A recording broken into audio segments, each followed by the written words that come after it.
explorar las galerías subterráneas de Changsha. Hemos decidido tratar este tema en parte porque nos sigue haciendo mal tiempo y también porque es una realidad cada vez más palpable en muchas grandes ciudades de este país. Hasta hace relativamente poco tiempo, China apenas invertía dinero en construcciones subterráneas para la población civil. Ni hao. Ya se nos ha colado el primer espontáneo. Sí que había muchas instalaciones de este tipo para uso militar, y tanto dentro como fuera del país circulan cantidad de historias sobre túneles con misiles o reactores nucleares construidos ya desde los años 60 del siglo pasado. De hecho, en China se reconoce oficialmente la existencia de la llamada Gran Muralla Subterránea, un entramado que según algunas fuentes se extendería por más de 5.000 kilómetros y cuyo núcleo parece estar precisamente en esta provincia y la de Lele, es decir, entre Hunan y Hubei. Pero aunque se ha especulado mucho sobre todo esto, en realidad hoy en día muchas de esas instalaciones están en desuso y se han transformado en atracciones turísticas. Mirad, aquí parece que tenemos una cueva y todo, pero es más falsa que un billete de 25 yuanes. En realidad es una tienda de té con leche de una marca local muy famosa, ya os la hemos enseñado antes.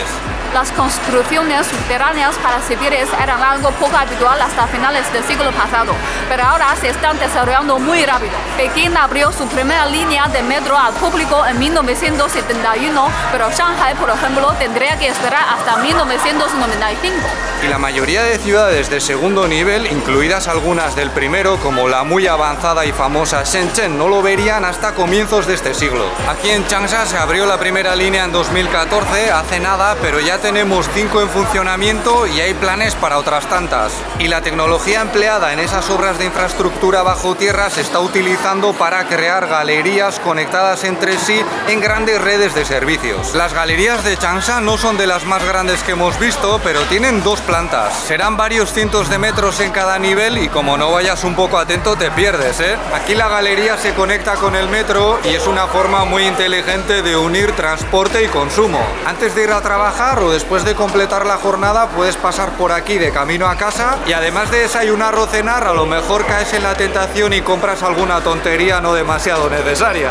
Y luego ya si te despistas un poco más, para cuando te des cuenta estás en el centro comercial. Anda que no son listos. Para usar el metro tienes que llevar mascarilla, pero una vez que sales de las estaciones no es obligatorio y la mitad de la gente no se las pone. Hubo cierto miedo durante las vacaciones de Año Nuevo de que surgiesen brotes, pero no ha sido así, al menos en esta provincia, y ahora ya está todo el mundo vuelta a la normalidad. Yo creo que nos hemos olvidado un poco del virus. Ese puesto de ahí atrás tan luminoso y de acabado casi futurista vende carne seca de ternera. A nosotros nos encanta y vamos a comprar un poquito, pero es muy caro, 45 euros, 55 dólares el kilo. Nosotros nos hemos gastado 8 euros para ir picoteando unos días. Pero ¿para qué nos vamos a engañar? Ha habido veces que en una tarde todo zampado. Ni hao. Ni hao.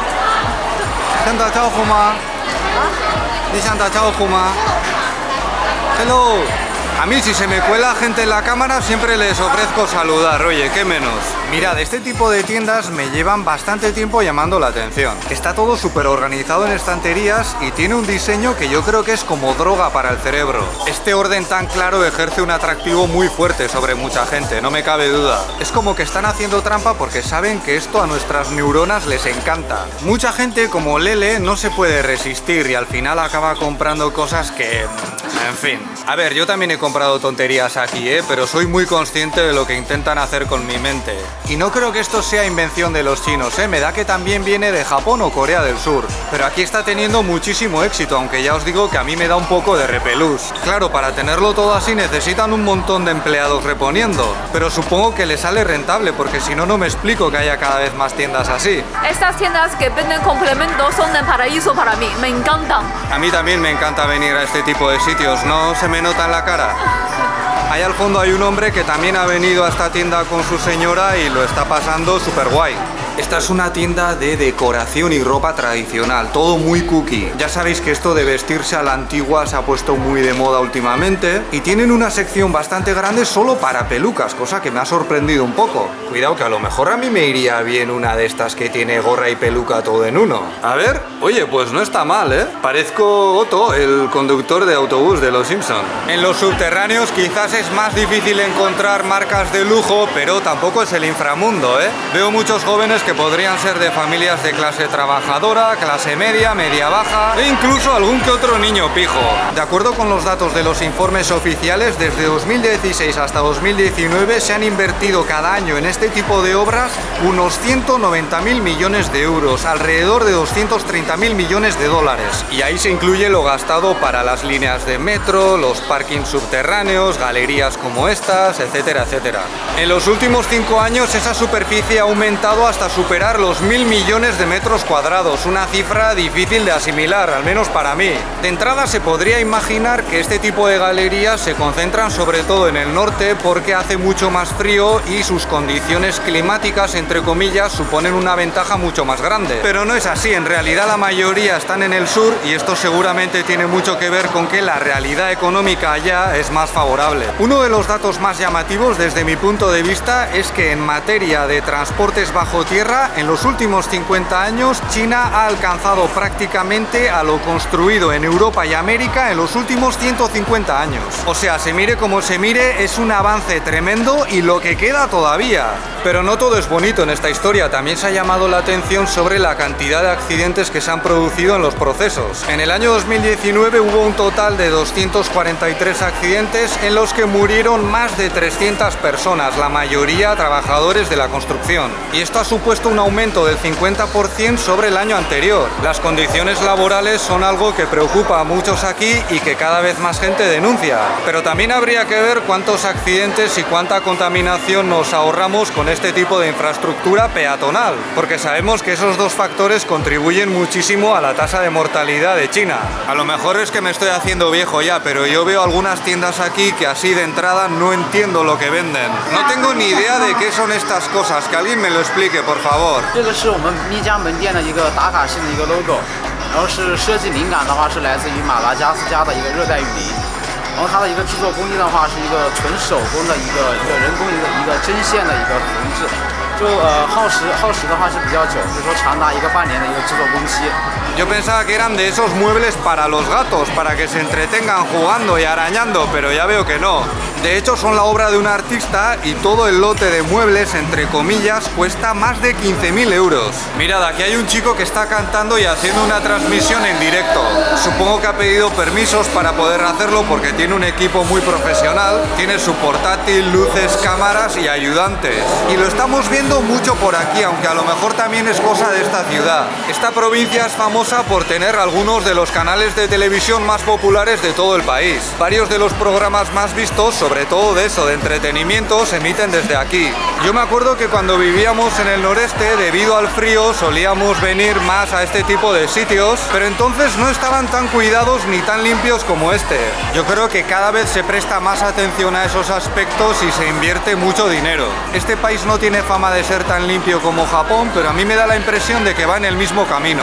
Eso que veis ahí son cabinas para jugar a la consola. ¿Que quieres echar unas partidas antes de irte a casa? Pues te metes ahí y te vicias a gusto. Escaneas el código, pagas con tu móvil y se abre. Una hora cuesta 7,5 euros, unos $9. Oye, pues no está mal, ¿eh? El habitáculo está muy bien aislado y te hace sentir cómodo. Además tienen aire acondicionado, estoy notando, ¿verdad? Sí. Y aunque parezca que desde fuera te ven bien, no es así, el cristal está como tintado.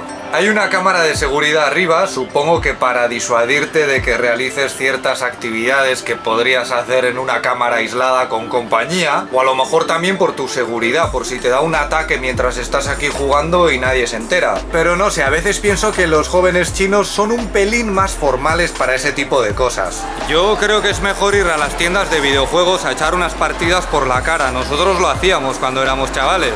Aunque yo soy de pueblo, hubo una temporada en la que los fines de semana íbamos con los amigos a la ciudad para transformarnos en ratas de centro comercial. Y además de pegarnos un buen rato probando videojuegos, solíamos hacer todo tipo de gamberradas y a veces también se nos iba la mano con las chucherías. Y cuando le cuento estas historias a Lele, ella hace como que se escandaliza. ¡Oh, qué malotes erais! Pero ella era igual, ¿eh? No. Sí. Hace ya un tiempo que las pastelerías de estilo occidental están triunfando en este país. No sé si tiene algo que ver con la cantidad de horas que se trabajan, pero yo creo que sería interesante estudiarlo. Y cuando llegué a China por primera vez, por ejemplo, era bastante difícil encontrar pastelerías con productos como los nuestros. nuestros. Me acuerdo de algunos compañeros estudiantes franceses que se quejaban un montón por eso. Decían, si quieres algo de calidad mínima solo puedes ir al Starbucks. Pero ahora la cosa ya es completamente diferente. Hay muchas casas chinas que hacen unos postres buenísimos. A mí me parece que es un negocio que se puede traer de algunos países hispanohablantes sin problemas. Lo de la posible relación entre el consumo de azúcar y las jornadas de trabajo no lo digo solo por el esfuerzo que requieren, porque en el pasado seguramente se trabajaba más duro. Pero el azúcar además te levanta el ánimo y es posible que eso también sea importante en las sociedades industriales. Hay un montón de puestos de comida. Este de aquí es de sushi, que también es muy popular aquí. Aunque siempre sale el tópico de las tensiones entre los dos países, a lo largo de la historia se han influido mucho mutuamente. Y cuando en China se habla de desarrollar este tipo de espacios urbanos, a menudo se menciona a Japón como modelo. Nosotros nunca hemos estado allí, no sabemos hasta qué punto son populares estas galerías en Japón, pero es lo que nos hemos encontrado al investigar. Mira, por lo visto también puedes venir con el perro, no nos lo habíamos planteado. En realidad yo creo que son espacios muy abiertos a todo tipo de actividades, pero lo que no hemos visto son bares, que sí que podemos encontrar y muchos en la superficie. Pero no sé yo si llevar esos vicios al subsuelo traería nada bueno. Ahora que lo pienso, si no estuviesen las galerías estas, aquí en la superficie estaría todo lleno de gente, sería un sin Dios. Y al mismo tiempo hace poco también ya os enseñamos cómo muchas torres de viviendas tienen una cantidad de pisos tremenda. Claro, eso viene muy bien para ahorrar terreno y reducir el impacto ambiental, pero cuando todos esos habitantes salen a la calle de golpe se te monta un jaleo de espanto. Eso es todo por nuestra parte. Si este vídeo os ha parecido interesante, podéis darle un me gusta, suscribiros o ayudarnos con Patreon, donde tenéis más contenido. Muchas gracias por vuestra atención y hasta la próxima. ¡Hasta luego!